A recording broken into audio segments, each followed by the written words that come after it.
Niisiis, Filmora Go, peakontor Hongkongis, väga ilus rakendus välimuselt veel. Playboard annab arvustuseks 4,4, App Store kahjuks ainult 2,9 ja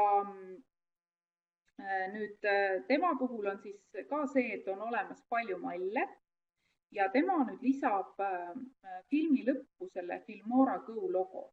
Et reeglina asjad, mis on ikkagi tasuta, need lisavad logo, nii et filmi lõpus, kui te selle ära salvestate, siis te näete, et ohoo, seal lõpus on logo. Aga mis minul nüüd selle rakendusega juhtus? Ta jooksis kokku ja mitte isegi töötlemise ajal, vaid siis, kui ma tahtsin uuesti seda projekti töödelda. Nii et ta oli nagu mõnes mõttes natuke nagu ühekordne. Ma proovisin nii telefoniga kui iPadiga ja mõlemal korral jooksis paraku kokku.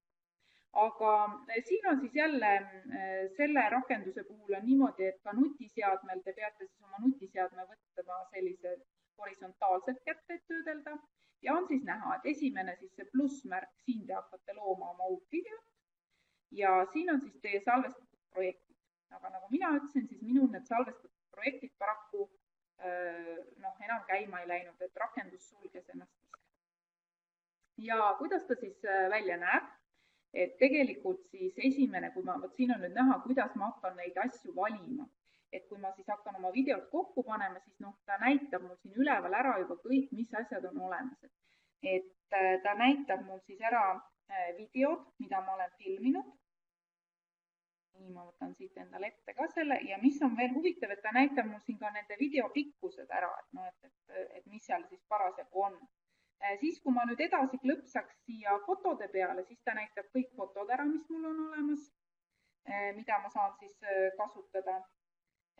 Ja siis edasi tulevad juba ka teised asjad, et ma saaks kasutada mingisuguseid preset, mingeid valmislõigukesi või võtta siis Facebookist või Instagramist.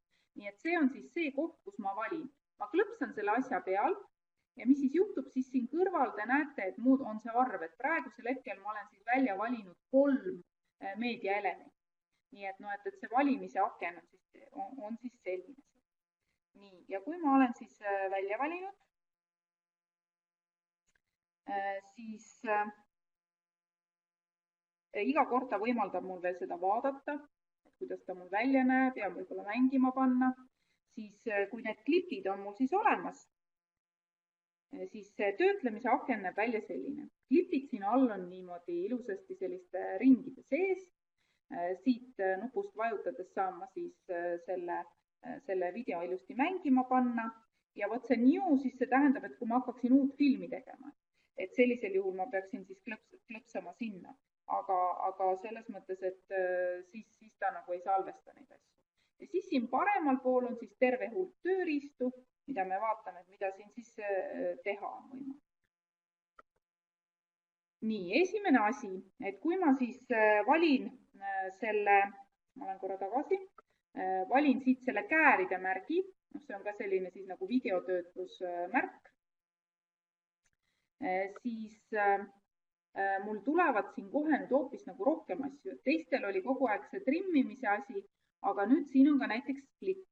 Ja see split tähendab nüüd seda, et see võimaldab mul video lõigata siis nagu pooleks. Et kui mul on mingisugune videolõik, vajutan split ja siis valin välja, et mis ma siis tahan. Ja siin üleval tekib alati siis kas cancel, mulle ei meeldi see, mida ta teeb, või siis okei, et ma siis olen selle splitiga nõus.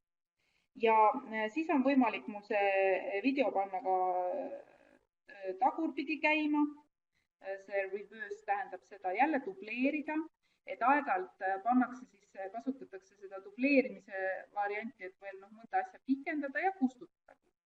Nii et näete, siin on palett juba natukene laiem.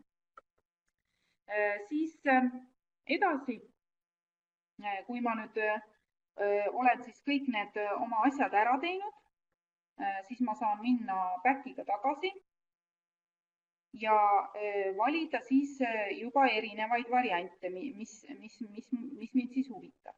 Et siin on tegelikult nüüd see transition või et ma saan valida, kuidas üks klipp läheb teiseks üle. et siin vasakul pool on siis terve hulk valikuid, ta näitab ka, et mida ta siis teeb, et igasugused kalasilmad ja kuidagi tulevad nagu talliuksed ja nii edasi ja ma lohistan siis need, mis ma siis tahan või välja olen valinud, klõpsan pluss ja siis valin, mida ma tahan ja siis ma näen, et mis klippide vahel see on. Kui mulle meeldib see üks üleminek, siis ma võin valida siit apply all ja sellisel juhul ta läheb nagu kõigile klippidele. Aga no see jälle oleneb, et muidugi öeldakse, et ilus on niimoodi, et ma nagu ei mässa nii, et nüüd kord lendab ja kord ujub, aga lastele muidugi meeldib. Nii et et siit peate siis ise vaatama, aga näete, et te saate siis valida, kuidas siis see klippide üleminek käib ja ma näitan korraga, kus see oli. See on siis see transition, kui sellele nutta vajutada. Nii. Nüüd edasi, kui ma olen selle ära teinud, siis on olemas siin ka sellised asjad nagu edit tools või siis nagu need töötlemise tööriistad, et jälle ma paremalt poolt valin ja siis mul tekib ka nüüd nagu tõsiselt palju siis erinevaid asju, et näete, ma panin lausa nagu kaks riba, et mis siis on, et mis võimaldab teha. Et ma saan siin näiteks seda videot kroppida, nii nagu ma tahan. Siis ma saan panna siia siis neid igasuguseid tekste juurde, subtitles, et hästi oluline on ju, et ma saan seda teksti siin vabalt nihutada nii, nagu ma tahan ja valida talle siis erinevaid selliseid, kuidas see tekst ilmub. Siis pildis ma saan tegelikult lisada sellele videole või pildile veel nagu teise mingisuguse foto peale. Et tihti nagu kasutatakse seda, et üks pilt on teise peal, et teen nagu väikse kollaaži. Siis mis siin on veel tore, et ma saan tegelikult peale rääkida. Et see voice over on siis nii, et näiteks mul on tehtud võib-olla, näiteks ma ei tea, kui animatsiooniks proovida, et ma räägin selle ise siis peale, mis ma seal tahan, et mis mul seal tulema hakkab. Ja siis igasugused need audiomikser, siis ma saan hiljem panna paika, kuidas mul miski asi kõlab ja ei kõla ja nii edasi. Siis on olemas igasugused 15 erinevat filtrit, saan ta valida nii, et ta on must, valge või värviline, selliseid asju ja nii edasi, et igasuguseid selliseid need overlays, see annab veel mulle, kas annab mingisuguse sellise huvitava sära sinna peale ja nii edasi. Filtrid, elemendid, pealkirjad, kiirused, pööramised ja nii edasi. Ja mis on siin huvitav veel, et siis kui ma näiteks seda rakendust rohkem kasutan, siin on selline koht nagu manage. Siit ma saan ära määrata, milliseid nuppe ja mis järjekorras ta mul siin all näitab. Et näete, on nii mugavaks tehtud see, eks ole, et ise valin, et okei, et ma tahan, et see on mul siin kõige esimene, sellepärast ma kasutan seda. Nii et päris palju võimalusi. Ja vot siin on nüüd näha, et siia ma olengi pannud siis peale ühe sellise, mingisuguse sellise, ma ei teagi, mingi efekti, mis siis need minu puud üldse ära muutis, mis on siis hoopis teistmoodi näeb välja. Ja siin on siis nüüd järjekordselt siis see suuruse küsimus, et kuidas ta välja näeb, et siin on nüüd see 21:9 kuvasuhe, aga siin on ka võimalik valida 1:1 ja 16:9 ja nii edasi. Ja kas ma siis lõikan neid servasid siit ära või ei lõika, nii et neid võimalusi on. Ja siis, kui ma olen siis kõige sellega ilusti valmis saanud, kõik need muusikad ja edit ja üleminekud ja asjad ja teemad valmis pannud, siis salvestamise puhul